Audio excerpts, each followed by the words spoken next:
अस्सलाम वालेकुम। आज हम स्टार्ट करेंगे कि अमेज़ोन में वर्चुअल असिस्टेंट कैसे काम करता है और वर्चुअल असिस्टेंट क्या होता है और वर्चुअल असिस्टेंट को कामों को फॉलो करना होता है उसने। तो वर्चुअल असिस्टेंट को सबसे पहले ये पता होना चाहिए कि ई कॉमर्स क्या होती है। वर्चुअल असिस्टेंट का अपने काम को लेके चलने के लिए अमेज़ोन में ई कॉमर्स को जानना उसका बहुत ज़रूरी होता है।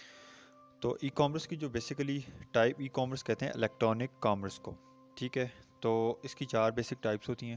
Business to business, business to customer या कंज्यूमर, और फिर कंज्यूमर टू बिज़नेस, और फिर फोर्थ टाइप इसकी है कंज्यूमर टू कंज्यूमर। इसको अगर शॉर्ट फॉर्म में आप करो तो B to B, B to C to B और C to C. Business to business का ये होता है कि आप क्या करते हो, आप आप चीज़ों को एक प्लेटफॉर्म से लेके दूसरे प्लेटफॉर्म में सेल कर लेते हो। फॉर एग्जांपल, आपने अली बाबा से चीज़ों को देखा, आपको वहाँ से चीज़ें आपने हंट की, आपने उठाई वहाँ से उठा के आपने इसको अमेज़ोन पे सेल कर दिया। तो ये एक प्लेटफॉर्म से आपने दूसरे प्लेटफॉर्म पे भेज दिया, और आप वैसे अमेज़ोन से उठा के अमेज़ोन पे भी भेज सकते हो। ठीक है, ये आप पे डिपेंड करता है।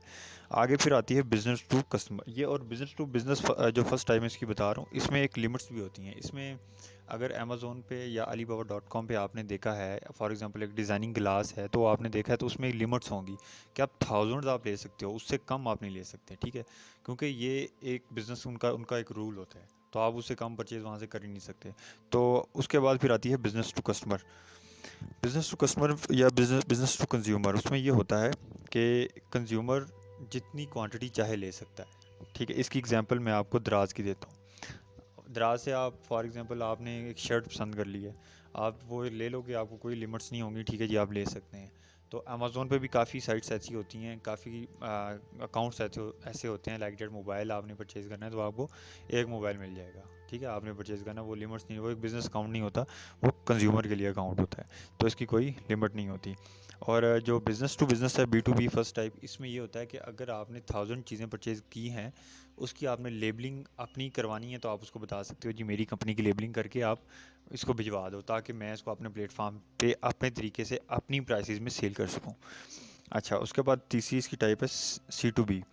वो कंज्यूमर टू बिज़नेस इसको कहते हैं। कंज्यूमर टू बिज़नेस में ये होता है, इसकी एग्जांपल अमेज़ोन पे भी आती है कि आप किसी बंदे को हायर करते हो, उस बंदे को कहते हो ये मेरी प्रोडक्ट्स हैं, इसकी पिक्चर बनाओ, इसको अपलोड कर दो।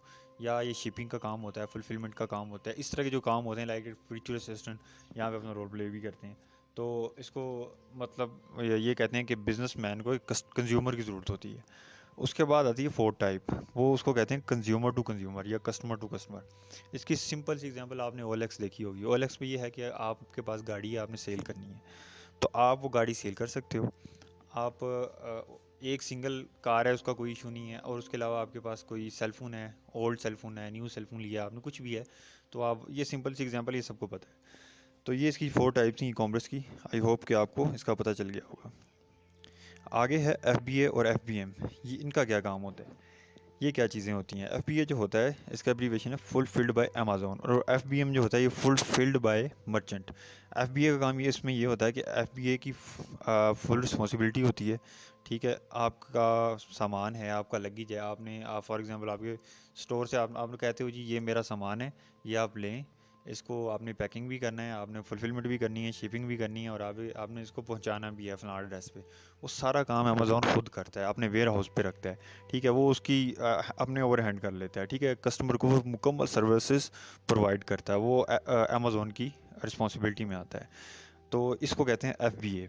और FBM क्या चीज़ होती है, FBM में ये होता है कि जो ऑनर है खुद, जिसका स्टोर, वो अपना स्टोर एक बनाता है। ठीक है, अपने स्टोर में सामान रखता है, वो उसकी सारी रिस्पॉन्सिबिलिटीज़ अपने ऊपर डालता है, शिपमेंट खुद करता है। ठीक है, उसके अलावा उसने फुलफिलमेंट का काम खुद करना होता है, पैकिंग का काम खुद करना होता है। अगर उसने कहीं पे कोई चीज़ पहुंचानी है, वो सारी रिस्पॉन्सिबिलिटी खुद लेता है। उसमें उसको ये फ़ायदा होता है कि काफ़ी दफ़ा ऐसा होता है कि वो चीज़ें ये अमेज़ोन को ओवरहैंड कर देते हैं, और जब वो पहुंचती हैं उसमें काफ़ी ब्रेक हुई होती हैं। वो कहते हैं यार ये टूटे ना, तो वो कहता है जी मेरा नुकसान होता है, तो मैं ये खुद करता हूँ। तो FBA का ये फ़ायदा होता है। Shipment, packing, labelling, storing etcetera, वो सारा काम जो इसमें आता है, वो जो कि FBM खुद रिस्पॉन्सिबिलिटी ले लेता है। तो इसको कहते हैं fulfilled by merchant. I hope कि इसका भी आपको आइडिया हो गया होगा। आगे है अमेज़ोन बिज़नेस मॉडल, ये 3 किस्म के मॉडल होते हैं। इसमें प्राइवेट लेबल होता है, होलसेल होता है और ड्रॉप शिपिंग होती है। प्राइवेट लेबल में ये होता है कि आप किसी कंपनी से चीज़ उठाते हो, प्राइवेट लेबलिंग करते हो। लेबलिंग कौन सी करते हो जी? ये आपने एक ब्रांड बना ली है, ठीक है। आप कहते हो जी, for example sky blue brand है आपकी, आप कहते हो जी ये स्काई ब्लू का लेबलिंग लगनी चाहिए उसके ऊपर। तो सारा जो है प्रोडक्ट उनकी होती है, मैन्युफैक्चरिंग कंपनी की होती है, वो जिस कंपनी से आप माल ले रहे होते हो, ठीक है। किसी किस्म का भी कोई चीज़ आप तैयार करवाते हो, शर्ट्स तैयार करवाते हो, शूज़ तैयार करवाते हो, ठीक है। या फिर आप फॉर एग्जांपल कोई डिज़ाइनिंग ग्रॉसरी होती है, होम ग्रॉसरी है, किचन का सामान है, इस तरह कोई भी चीज़ें लगा लें आप, वो करते हो तो आप कहते हो जी लेबलिंग मेरी होनी चाहिए, उसको प्राइवेट लेबल कहते हैं। तो अच्छा, उसके बाद होलसेल की बात आती है। होलसेल का भी आपको पता है कि वो होलसेल का क्या उसमें सीन होता है, ये तो एक सिंपल सी बात है। ड्रॉप शिपिंग थोड़ा सा कॉम्प्लिकेटेड बन जाता है, कॉम्प्लिकेटेड भी है और ये डेंजरस भी है। इसमें क्या होता है, क्लाइंट आपको बता देता है जी मुझे फ़लाँ चीज़ चाहिए। अब वो आपको ऑर्डर तो उसने दे दिया, अब आप क्या करते हो कि किसी दूसरे प्लेटफॉर्म से चीज़ उठाते हो। वो फॉर एग्जांपल आपको दराज से चीज़ सस्ती मिल गई है, OLX से सस्ती मिल गई है, ठीक है। OLX को छोड़ें, आप alibaba.com की बात करते हैं, आपको वहाँ पे सस्ती मिल गई। अभी आपने लेबलिंग तो उनकी हुई है, तो वो आप भिजवा देते हैं उसके क्लाइंट के एड्रेस पे। और जब वो सामान लेता है, वो देखता है यार मैंने तो अमेज़ोन से इसको ऑर्डर किया था, इसके ऊपर तो दराज की लेबलिंग लगी हुई है, alibaba.com की लेबलिंग लगी हुई है, यार ये क्या जो कि है ये तो गलत है। तो ये थोड़ा सा इसमें ड्रॉप शिपिंग में मसला होता है। आगे फिर है टाइप्स ऑफ अकाउंट। ये 2 किस्म के बेसिकली अकाउंट होते हैं। एक अकाउंट ओनर के पास होता है, जो ओनर खुद यूज़ करता है, वो जो 100% एक्सेस होती है वो ओनर की खुद की होती है इसके ऊपर। तो जो सेकंड टाइप का अकाउंट होता है, वो जो ओनर है, ये मैं वर्चुअल असिस्टेंट की आपको सारी कहानी बता रहा हूँ, आपको ये चीज़ आपने माइंड में रखनी है आपने, ये क्योंकि हम चला ही सारा सेशन वर्चुअल असिस्टेंट कर रहे हैं। तो ये जो कि ऑनर है वो एक फिर सब अकाउंट बनाएगा, ठीक है। उसको चाइल्ड अकाउंट भी कहते हैं। चाइल्ड अकाउंट बना के बच्चा अकाउंट वो उसको दे देगा कि भाई ये ले, और कुछ एक्सेसेस है वो उसको दे देगा वर्चुअल असिस्टेंट को, भाई ये कुछ एक्सेसेस भी मैंने आपको दे दी हैं, ये मेरी प्रोडक्ट है, ये चेक एंड बैलेंस है इसका, वो सारी आपको चीज़ें बता देगा। फिर आपने उसको लेके चलना होता है। वर्चुअल असिस्टेंट की क्या रिस्पॉन्सिबिलिटीज़ हैं, ये सारी आपको आगे जाके हम डिस्कस करेंगे। तो वो फिर उसने उसको अपना वर्चुअल असिस्टेंट ने ऑनर के उस चाइल्ड अकाउंट को हैंडल करना होता है। तो ये फर्स्ट अकाउंट ऑनर अकाउंट हो गया, सेकंड अकाउंट चाइल्ड और सब अकाउंट हो गया।